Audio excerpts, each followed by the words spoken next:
Sani Yaya, ministre togolais de l'économie et des finances, a présidé vendredi 17 décembre 2021 la session ordinaire du Conseil des ministres de l'Union économique et monétaire de l'Ouest africain. Tenus en visioconférence, les travaux ont permis d'analyser l'activité économique au troisième trimestre dans l'espace. Depuis 2 ans, l'activité économique au Togo et comme dans les autres pays de l'Union économique et monétaire de l'Ouest africain, est frappée par la crise économique liée à la pandémie du Covid-19. Et pour relever le défi, des initiatives ont été prises de part et d'autre par les États pour un développement plus inclusif des populations. Pour Sani Yaya, président du conseil d'administration des ministres de l'Union économique et monétaire de l'Ouest africain, des avancées sont réalisées même si des défis persistent.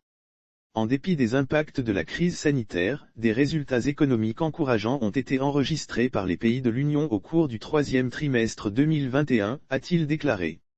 Selon le rapport du 30 septembre 2021, de la Banque centrale des États de l'Afrique de l'Ouest, Banque commerciale des États d'Afrique de l'Ouest, on note un raffermissement de l'activité économique au troisième trimestre de l'année.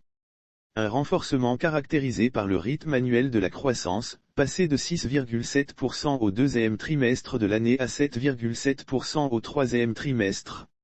Et selon les indicateurs, ce rebond devra se poursuivre de façon durable. Cette évolution a été induite par une consolidation progressive de la demande intérieure ainsi que par la hausse de la valeur ajoutée dans l'ensemble des secteurs d'activité.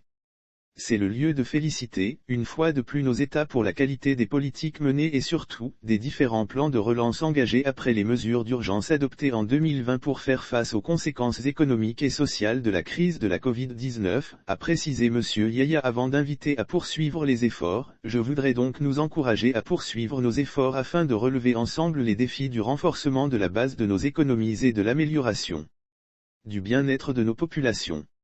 Rappelons que la session a été aussi l'occasion pour le ministre togolais de saluer l'excellente relation entre la Banque commerciale des États d'Afrique de l'Ouest et le FMI. Une relation marquée par une visite à Dakar de la directrice du FMI, Kristalina Georgieva à Tiemoko Meliekone, directeur de la Banque commerciale des États d'Afrique de l'Ouest.